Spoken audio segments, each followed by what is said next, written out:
si kuya. Bakit may patuon? Eh, bakit ka nang aamba? Bakit ka nang binibigyan? Aray. May bato kuya, oh. Ay, nilagaw na ang pera din eh.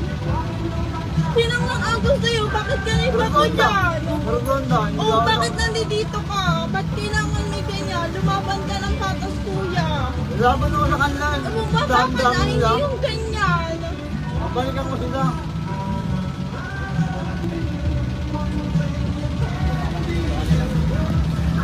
Grabe ka. Hindi ka naman inaano dyan.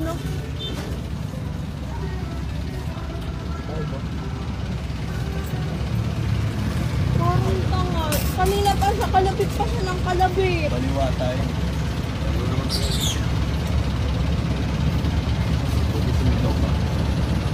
Umamba na siya at magpakita siya ng ng bato. Sabi niya ibabato daw niya. Ay, hindi ko naririnig. Nakita ko lang.